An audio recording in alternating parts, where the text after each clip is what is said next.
Today, we're going to be starting from exactly where Thursday's video left off. That one was designed to teach some foundational skills inside of Fusion, and in this one, we're going to take some of those and polish them up to make them look even better. If you haven't watched the foundational video yet, I'd recommend you do that unless you're already pretty confident working in 3D space and using 3D cameras in Fusion. So if you're ready to move from the science part of this particular artistic process into the creative part, let's jump into part 1. Shadows. The first thing we're going to do is turn off motion blur so we can work with less lag. So we'll jump into the inspector for our renderer node and turn that off in the settings tab. Now that we have close to real-time playback again, let's get started polishing this animation up. Something to always keep in your back pocket while you're working on a project like this is drop shadow.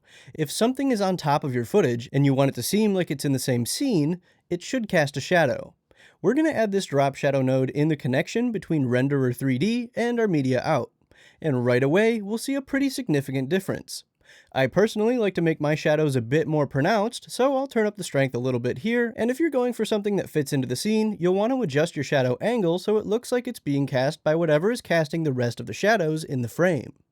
This seems like a small detail, but when it comes to this kind of work, the small details all coming together are what'll bring your project from something somebody will assume they can do themselves today to something that people are actually impressed by.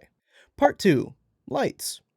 Now that we've checked our shadow angle against the shadows in our shot, we're going to add some highlights in a similar fashion. This apparently flat light on here right now isn't going to be casting a directional shadow, so to add to our realism, we're going to bring some light into the mix. Since we're working with multiple image planes and they're all in 3D space, we can add a light into the 3D environment to make our brightness look more realistic with the motion. We'll add a new Merge 3D node before the one we're using for the camera and attach a spotlight to it. Now, like we did in Thursday's video, we'll go ahead and put our camera's merge in viewer number 1 and select our spotlight. I'm going to be moving this around with our in-viewer controls, switching between translation and rotation with these buttons up here. Since we're using a spotlight, it'll cast light using this cone shape from a central point. So we'll move this around so it's pointing the same direction that our camera's pointing at our image plane from above on frame 0. And at this point in the process, it's going to be easier if we move our image planes around the camera instead of rotating the camera inside the square. This will give the same effect and it'll make it so you don't have to move the light in a circle as the camera rotates. So we'll select our camera and delete those rotation keyframes we set before. Once those are gone, we're going to be changing the pivot points of our image planes. If we use a transform node, we can do all of them at once, so we don't have to set 4 individual pivot points. So between the merge that brings all of our image planes together and the one that we now have our light in, we'll add a transform 3D node. To add something into an existing connection, we'll hold shift while we drag it in there. If we mess with our Y rotation now, we'll see that it rotates around this central point. We need that to be where our camera is, so we'll drop down the pivot menu and slide this across the Z axis until it's in the same intersection that our camera's on. Now when we use our Y rotation, it'll rotate around the camera lens instead of around some random point out in space. So for now, we'll have it complete a full spin over the course of our Fusion composition, but we'll tweak that later on. In order to actually see what our light is doing, we'll need to go into our renderer's inspector and check this box to enable lighting. Now, with your media out in viewer 2, you should see a pretty drastic change. It kind of made our red ugly though, so we'll adjust our intensity to bring our color back to where we want it. Since we need to go above 1, we'll have to type our new value into this box. 2 should look fine, but since we're going for a bit of shine, we're going to keep pumping that value up until we get this nice highlight showing up.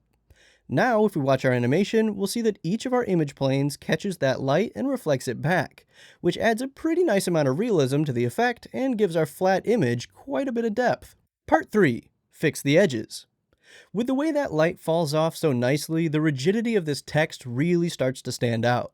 So we'll fix that next. In each of our text nodes on the shading tab, we have this softness control. We'll drop that down and set both X and Y to 1. Right away, the text looks much less choppy and becomes way nicer on the eyes. I don't like the way the corners look with our soft edge rectangle mask, so I'm going to go ahead and replace that with a circle. And I'll give that a soft edge. Part 4. Fix the motion. It's time to add a little bit of flair to our spin. We're going to do that inside the spline panel, so we'll open it up and select our transform node. I'm going to move through the timeline until I find something close to a 90-degree rotation. It looks like 166 is about on, but just to make this easier on ourselves right now, we'll say 150. Set a new keyframe there at 150, and set the Y rotation to 90 degrees exactly.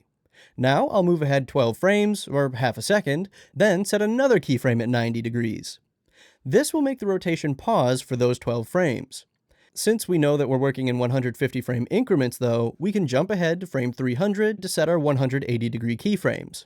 We'll do one at 300 and then another at 312. Then at frame 450, we'll set keyframes for 270 degrees, and finally at frame 600, we'll do that for 360. We'll add a loop here though, so that we get this same spin no matter how long we make our fusion comp. So in our spline panel, make sure your transform 3D is checked. Then, either in here or in your inspector, go ahead and delete the keyframe we made earlier at the end of the comp. Once that's gone, select one of your keyframes down in the spline panel and press Ctrl A to select all of them.